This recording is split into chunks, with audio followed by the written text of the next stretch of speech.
later on, what's happened is that my mother and father's divorce got a little bit nasty. And my mom sort of started treating me like I was my father. She would use like very dirty language, like saying you're a bastard, you're this. And her beating sort of started getting more and more, like with a stick. It was wooden sticks, like the bamboo sticks, like hangers, wood, plastic, iron, cables, like short, thin, like charger cables, cord extensions, everything you can think about. She beat me to the point where I had an injury, like it was the whole side of my knee was purple. Anyway, so life goes on. Like the relationship between me and my mom is getting really bad. I'm just depressed all the time. I feel angry and I can't defend myself. Every time I tell people around me, they will tell me a verse, وَقَضَى رَبُّكَ أَلَّا تَعْبُدُوا إِلَّا إِيَّاهُ وَبِالْوَالِدَيْنِ إِحْسَانًا إِمَّا يَبْلُغَنَّ عِندَكَ الْكِبَرُ أَحَدُهُمَا أَوْ كِلَاهُمَا فَلَا تَقُل لَهُمَا أُفٍّ وَلَا تَنْهَرْهُمَا وَقُل لَهُمَا قَوْلًا كَرِيمًا. And that basically means obey Allah and obey the Prophet, and you'll never say to them "uff," which is basically like don't even roll your eyes. And there's the hadith, it's like ummuk thumma ummuk thumma ummuk thumma abuk. It's like, yeah, your mom, your mom, your mom, your mom. So my mother actually used that to basically make me hate my father. Reading all that stuff in the Quran about hell and what would happen if you disobey your mom, and Allah is going to torture you. I just became so afraid of Allah, like a very early age, like at 8. And that just made me paralyzed, made me helpless. It's like obey God, the Prophet, and your parents. But what if your mother never smiles to you? What if she never hugs you? What if she never said, I love you? What if she tried to inflict unbearable pain on you? What if she tries to kill you? Like, all of this was my mom. I don't excuse her, but I try to sympathize because she's being a woman growing up in a society that suppressed women. And on top of that, her father beat her really bad as well, mistreated her. I have been suicidal since I was 11.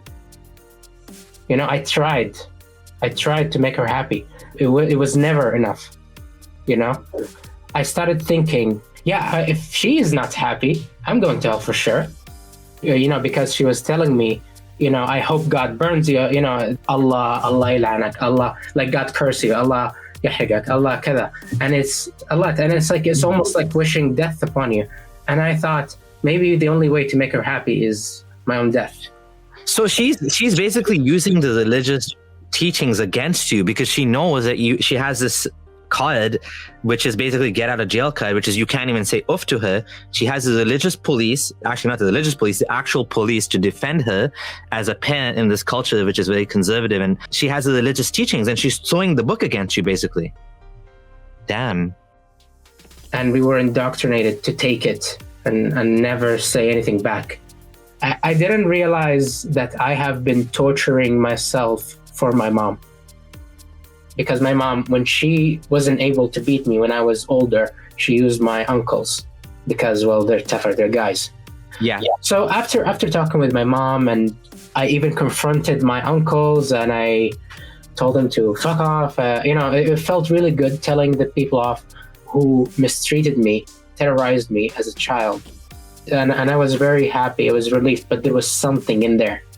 I was like, okay, I realized I had a bad mom. So that's why I got mistreated. It wasn't because I was bad, it was because of her. So, it's like I always knew, but this sort of like walls was protecting all of this. I always knew about all this injustice. It's just that it was in this area of my brain, it's like, you can't ask these questions. You can't doubt. But still, why? Why would she do all of that? Why would she be a bad mother? The fact that she got mistreated it's not a good answer. Like, I got mistreated and I didn't go have children and beat them. So what is it? And then I remember the ayah from the Quran. إِنَّ اللَّهَ لَا يَغْفِرُ أَن يُشْرَكَ بِهِ وَيَغْفِرُ مَا دُونَ ذَلِكَ لِمَن يَشَاءُ. And that is basically means that God will forgive any sin, literally any sin, except for worshiping shirk. And anyway, so I'm in this sort of strange feeling. I'm realizing that, wait a second, Abraham, the father of the Abrahamic religions, Abraham himself, he left his father and all his family, all his tribe. He abandoned them because they were shirk, worshiping another, polytheist. When God asks you, you obey. He took his son Ishmael and his wife Hagar and throw them in the desert 700 kilometers away from Jerusalem, in the middle of the desert, just because God asked him to. And then when his son finally came back to him, he almost killed him because God told him so. So why am I very surprised that my mom she treats her children that way? It's conditional love. It's God love. It's conditional. It hits me. It's like a surreal, something like magic. It was not a beautiful answer. It was very, very dark realization, but it was the truth. It was Allah all along. God told her to.